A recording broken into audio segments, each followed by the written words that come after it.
Avant de plonger dans cette histoire incroyable, pensez à vous abonner à la chaîne et à activer la cloche. Ici, chaque récit a quelque chose à dire, et vous ne voudrez pas en manquer un seul. Washington DC n'était jamais vraiment silencieuse. Même au cœur de la nuit, la capitale respirait le pouvoir, les secrets et les décisions capables de changer le destin de millions de personnes. Ce soir-là, un vent froid balayait Constitution Avenue, faisant frissonner les drapeaux américains alignés devant les bâtiments officiels. À quelques kilomètres du Capitole, une berline noire avançait lentement, discrète, presque invisible parmi les lumières urbaines. À son volant se trouvait le général Marcus Alexander Johnson. Peu de citoyens connaissaient son visage. Encore moins connaissaient son histoire.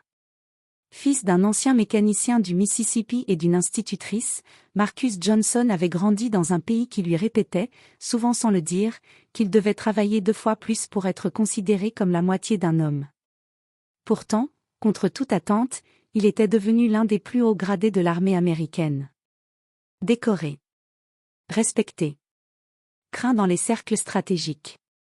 Ce soir-là, il revenait d'une réunion classifiée au Pentagone, où avaient été discutées des opérations sensibles engageant la sécurité nationale.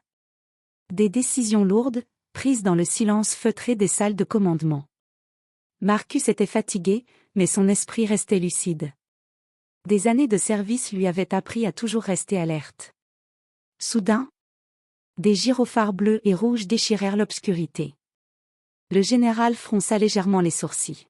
« Étrange », murmura-t-il. Il consulta son compteur. Il n'avait pas dépassé la vitesse autorisée. Son véhicule était immatriculé officiellement. Tout était en règle. Pourtant, la voiture de police se rapprochait dangereusement, les sirènes hurlantes résonnant entre les immeubles. Marcus ralentit et se gara sur le bas-côté. Il inspira profondément. Il savait. Il savait avant même que la portière de la voiture de patrouille ne s'ouvre. L'officier qui en sortit s'appelait Brian Walker. Un policier blanc, sûr de lui, le visage fermé, la démarche rigide de ceux qui aiment exercer leur autorité sans la moindre remise en question. Walker observa la scène. Une berline luxueuse. Un homme noir bien habillé. Seul. Son regard changea instantanément. Il s'approcha lentement, main posée sur son polsté, posture agressive. Éteignez le moteur. Gardez les mains bien visibles. Marcus obéit sans protester. Il avait appris très tôt que, parfois, la dignité consistait à survivre au moment présent. « Bonsoir, officier », dit-il calmement. Walker ignora la politesse. « Papier. » Le ton n'était pas une demande. C'était un ordre. Marcus tendit sa carte d'identité et ses documents officiels. Walker les prit, les regarda à peine, puis leva les yeux avec un sourire méprisant. « Général de l'armée, hein » ricana-t-il. « Oui, monsieur. » Walker éclata de rire. « Vous vous moquez de moi ? Vous pensez vraiment que je vais croire ça ?» Autour d'eux, quelques voitures ralentirent. Des passants commencèrent à s'arrêter. Des téléphones se levèrent discrètement. Marcus resta droit. « Je vous demande simplement de vérifier. » Le regard de Walker s'assombrit. « Sortez du véhicule. » Maintenant. À cet instant précis, quelque chose bascula. Ce n'était plus un simple contrôle routier. Ce n'était plus une erreur. C'était une humiliation en train de naître, sous les yeux d'une ville qui ignorait encore qu'elle était témoin de la plus grave erreur de carrière d'un policier, et du début d'une onde de choc qui allait secouer toute l'Amérique. Il ne savait pas qui se tenait devant lui. Mais il allait bientôt l'apprendre. Le bruit sec de la portière claquant contre le silence de la nuit résonna comme un avertissement. Marcus Alexander Johnson sortit lentement de sa berline noire, les mains bien visibles, chaque geste mesuré, précis, presque militaire. Face à lui, l'officier Brian Walker le fixait avec une froideur dénuée d'humanité. Main sur le toit du véhicule. Marcus obéit sans discuter. Autour d'eux, la scène attirait désormais l'attention. Un couple s'était arrêté sur le trottoir d'en face. Un chauffeur de taxi ralentissait volontairement. Des téléphones s'allumaient, capturant chaque seconde.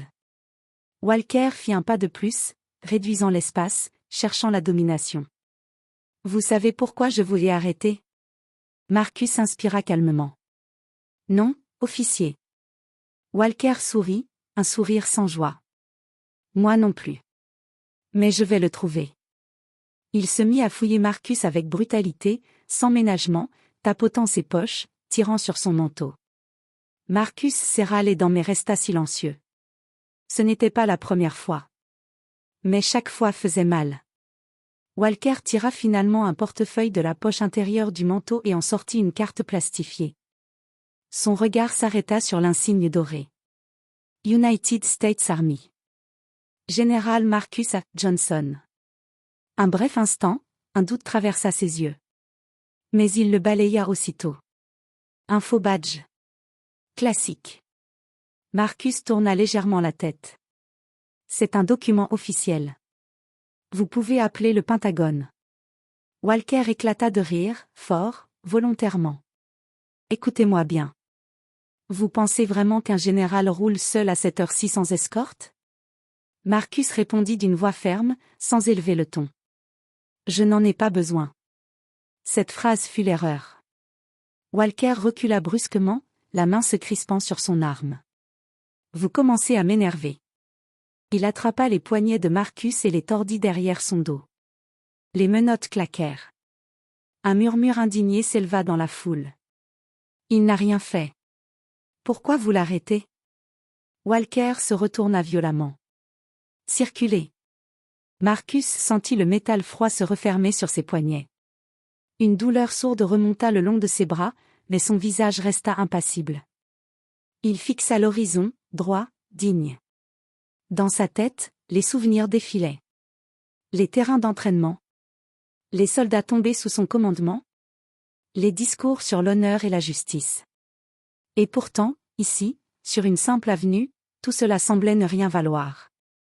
Vous êtes en état d'arrestation pour résistance et usurpation d'identité, déclara Walker. Marcus ferma brièvement les yeux. Vous commettez une erreur grave. Walker le poussa vers la voiture de police. La seule erreur, c'est de croire que quelqu'un comme vous peut me donner des ordres. À cet instant précis, un véhicule noir aux vitres teintées s'arrêta brusquement un peu plus loin.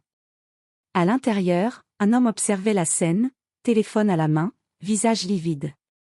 Il venait de reconnaître l'homme menotté. Et il savait que, dans quelques minutes, tout allait exploser. La portière arrière de la voiture de police s'ouvrit dans un grincement métallique. Marcus Alexander Johnson fut poussé à l'intérieur sans ménagement. Sa tête heurta légèrement le cadre. Walker referma violemment la porte. Restez tranquille. À travers la vitre grillagée, Marcus observait les lumières de Washington se déformer au rythme des gyrophares. Chaque clignotement rappelait l'ironie cruelle de la situation, l'homme chargé de protéger la nation était traité comme une menace. À l'avant, Walker parlait à la radio. Centrale, j'ai un individu qui prétend être général de l'armée. Suspicion d'usurpation d'identité. Un silence suivit. Puis une voix hésitante répondit. Répétez l'identité, officier. Walker lança un regard vers l'arrière. Marcus Johnson. Cette fois, le silence fut plus long. Dans le véhicule noir stationné plus loin, colonel David Miller, attaché au Pentagone, tremblait légèrement en tenant son téléphone. Mon Dieu! C'est lui. Il composa un numéro qu'il connaissait par cœur. Bureau du chef d'état-major, urgence absolue. Pendant ce temps, Walker sortit son terminal embarqué et entra les informations. Son sourire arrogant se figea lentement. L'écran clignota. Puis afficha une ligne rouge. Accès classifié, autorisation insuffisante. C'est quoi ce bordel, murmura-t-il. Il rafraîchit la page. Même résultat. Il fronça les sourcils, puis tenta une autre base de données. Cette fois, le système répondit par un message encore plus troublant. Contactez immédiatement la chaîne de commande. Le cœur de Walker s'emballa. Une sueur froide coula le long de sa tempe. Il se retourna lentement vers Marcus. Qui êtes-vous vraiment? Marcus releva calmement la tête. Je vous l'ai déjà dit. À l'extérieur, des sirènes supplémentaires se faisaient entendre au loin. Une voiture banalisée s'arrêta brusquement. Puis une autre. Des hommes en costume sortirent précipitamment, oreillettes en place. Walker sortit du véhicule, visiblement nerveux. « Qu'est-ce qui se passe ?»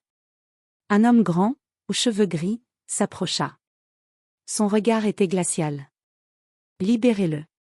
Maintenant. » Walker balbutia. « Mais, il est en état d'arrest. » L'homme se pencha à son oreille. « Vous avez menotté le général en chef des forces stratégiques américaines. » Le monde sembla s'arrêter. Walker recula d'un pas. « C'est impossible. Regardez autour de vous. » Des véhicules officiels entouraient désormais la zone. Des agents fédéraux sécurisaient le périmètre. Les téléphones des passants filmaient frénétiquement. La portière arrière de la voiture de police s'ouvrit doucement. Un officier supérieur s'agenouilla devant Marcus. « Monsieur le général, veuillez nous excuser. » Marcus sortit lentement, toujours menotté. Il regarda Walker droit dans les yeux. « Je vous avais prévenu. » Les menottes furent retirées. Walker resta figé, pâle, comprenant enfin que sa carrière, et peut-être plus encore, venait de s'effondrer. Et ce n'était que le début. Le silence qui suivit le retrait des menottes était assourdissant. Marcus Alexander Johnson massa lentement ses poignets rougis, sans un mot. Sa dignité n'avait pas été brisée, mais l'instant avait laissé une trace invisible, plus profonde que le métal. Autour de lui, la scène avait changé de nature. Ce qui n'était qu'un banal contrôle routier était devenu un incident fédéral. Des agents du Department of Defense prenaient déjà des notes. Un avocat militaire parlait à voix basse dans son téléphone sécurisé. Des officiers supérieurs observaient Walker sans dissimuler leur colère. Brian Walker, lui, semblait soudain minuscule. Son badge pendait lourdement sur sa poitrine. Il regardait partout, sauf le général. Un homme s'avança, le général Thomas Reynolds, commandant du district militaire de Washington. Il salua Marcus avec un respect absolu. « Monsieur le général. Je prends le contrôle de la situation. » Marcus hocha simplement la tête. « Assurez-vous que personne n'essaie d'effacer ce qui s'est passé. » Reynolds comprit immédiatement. « Tout est enregistré. » En effet, plusieurs caméras tournaient encore. Les vidéos circulaient déjà. Sur les réseaux, les images d'un homme noir en costume, menotté, entouré de policiers, faisaient le tour du pays à une vitesse fulgurante. Les titres apparurent presque instantanément. Un général américain arrêté à tort à Washington. Erreur policière ou racisme systémique ? Walker fut discrètement séparé de ses collègues. Deux officiers des affaires internes s'approchèrent. « Officer Brian Walker, vous êtes relevé de vos fonctions avec effet immédiat. » Il ouvrit la bouche, mais aucun son n'en sortit. « Votre arme.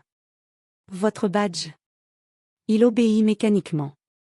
Pendant ce temps, Marcus se retrouva seul quelques secondes, adossé à sa voiture. Le poids des années, des combats invisibles, retomba sur ses épaules. Il pensa à son père, qui lui avait dit un jour. Un uniforme peut ouvrir des portes, mais pas les yeux de tout le monde. Une journaliste s'approcha malgré le cordon de sécurité. Général Johnson, un commentaire ? Marcus la regarda, longtemps. Je n'ai pas été arrêté ce soir parce que je suis général. J'ai été arrêté parce que je suis noir.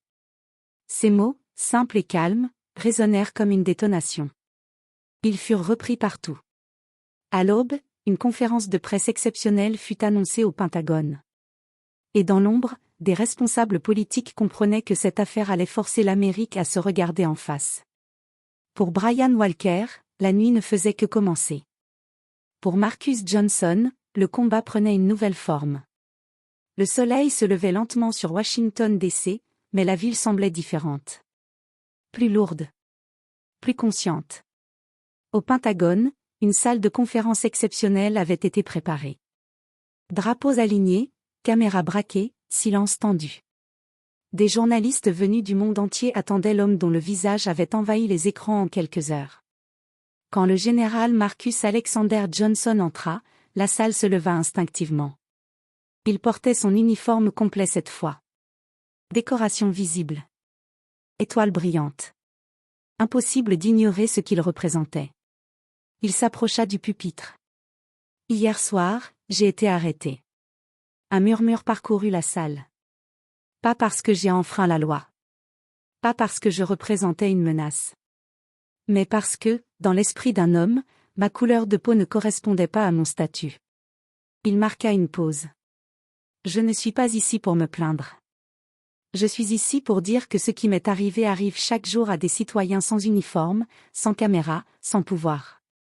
Ces mots furent repris en direct sur toutes les chaînes. Pendant ce temps, dans un bâtiment administratif discret, Brian Walker était assis seul, face à une commission disciplinaire. Les vidéos tournaient en boucle. Chaque geste, chaque mot, chaque sourire méprisant était disséqué. « Reconnaissez-vous avoir abusé de votre autorité ?» demanda une voix neutre. Walker baissa la tête. Oui. Ce mot mit fin à sa carrière. Quelques jours plus tard, le verdict tomba. Révocation définitive, poursuite disciplinaire, et obligation de suivre une formation civile sous supervision judiciaire. Mais la véritable conséquence dépassait son cas personnel. Le Congrès annonça une révision nationale des protocoles de contrôle, incluant des sanctions renforcées et une formation obligatoire sur les biais raciaux. Dans un quartier modeste du Mississippi, une mère expliquait à son fils en montrant la télévision. « Tu vois cet homme ? Il a tenu bon. » Le soir venu, Marcus se retrouva seul sur la terrasse de sa maison. Il regardait le ciel, pensif. Le pouvoir ne l'avait pas protégé de l'humiliation. Mais il avait transformé cette injustice en levier. Son téléphone vibra. Un message simple. « Merci de nous avoir représentés. » Marcus sourit doucement. Il savait que le combat n'était pas terminé. Mais pour la première fois, une fissure réelle était apparue dans le mur du déni. Et parfois, une seule erreur suffit à réveiller une nation.